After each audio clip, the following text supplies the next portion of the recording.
हो. तर नेमकी त्याची अंमलबजावणी कधीपासून होणार आहे?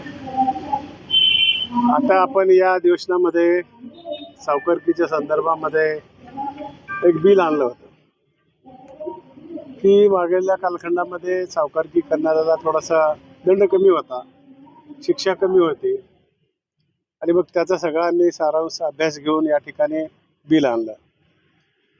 त्याच्यामुळं आता त्याच्या वाढ केलेली आहे आणि गुन्ह्यामध्ये देखील वाढ केलेली आहे, थोडासा चाप बसावा म्हणून.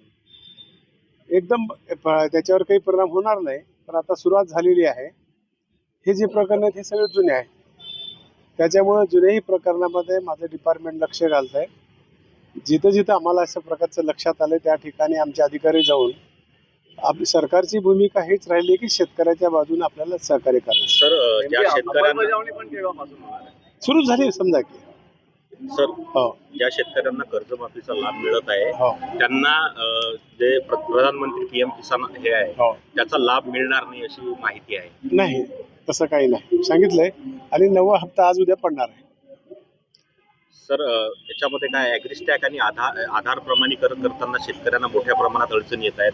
मला शेतकरी बांधवाला एक विनंती करायची आहे की सगळ्याच शेतकऱ्याला 56 लाख शेतकऱ्याला याचा लाभ भेटणार आहे. सगळेच लोक जाऊन तिथं महाई सेवा केंद्रावर गेल्यामुळं थोडंसं प्रॉब्लेम लागला. काही लोकांचे राहिलं असलं तर अजून आपण 10 दिवसाला दुसरी यादी टाकणार. त्याच्यात जर काही कमतरता राहिली, त्यांना काही समजणं गेलं तर तहसीलला तशा प्रकारचे आदेश दिलेले आहेत आणि जिल्हा अधिकारी महोदय यांच्या नेतृत्वाखाली एक जिल्ह्याची कमिटी नेमलेली आहे. त्याच्यात जर काही अडचणी आल्या तर ही 2 समिती आमची तुम्हाला मदत करते. तर पीक कर्ज वाटप सुरळीत सुरू आहे का? लगेच. आणि पूरग्रस्त भागात जे आहे यंदा जे पूर आलेला आहे तर त्या भागात काही सवलती वगैरे देणार का शेतकऱ्यांना? तो निर्णय व्हायचा राहिला. आता ही जी पीक कर्ज आहे, आतापर्यंत कर्जमाफी झाल्यावर कर्ज वाटप पुन्हा नव्यानं होत नव्हतं, परंतु आता मात्र जेवढं पीक कर्ज आपलं भरले सरकारने, जेवढं मुद्दल आहे तेवढं लगेच आपल्याला कर्ज वाटप करायचं आणि प्रमाणपत्र द्यायचे. सर सहकार विषयाचा शालेय शिक्षणात समावेश होणार आहे, आता मंजुरी मिळाली आहे? नाही मिळाली, पण गरज आहे या सगळ्या गोष्टीची. आज देशाला आमच्या सहकार क्षेत्र म्हणजे आपल्या देशाची तसं बघितलं तर इकॉनॉमी शेतीवरच आहे आणि राज्याचं सहकार क्षेत्र खूप चांगल्या प्रकारचं आतापर्यंत काम करत आहे. आपण लोकांनी चांगल्या गोष्टीकडे लक्ष कमी दिलं आहे. समजा माझ्या अंगावर पांढरे कपडे, थोडा डाग पडला की आपलं लक्ष तिथंच जात आहे. पण समाजानं आपण सगळ्यांनी मिळून चांगल्या ज्या गोष्टी समाजाला हलकी लावून दंडी लावून सांगायचं काम केलं पाहिजे.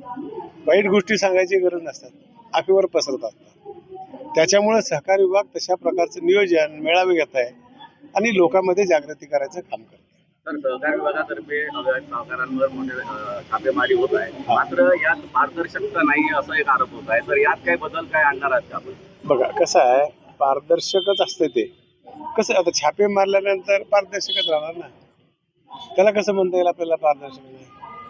तर ते डिपार्टमेंट त्याच्यामध्ये गुन्हे दाखल होत नाहीत किंवा त्याची सिस्टीम चौकशी आहे, होत नाही. त्याच्यामध्ये एक सिस्टीम आहे, त्या सिस्टीम प्रमाणे जावं लागते आपल्याला. गृह विभाग आहे, महसूल विभाग आहे, सगळे विभाग लागतात. त्याच्यामुळे त्याच्या सगळ्याच्या मंजुऱ्या परवानग्या घेऊन एक दाखल करायला वेळ लागतो. चालेल की?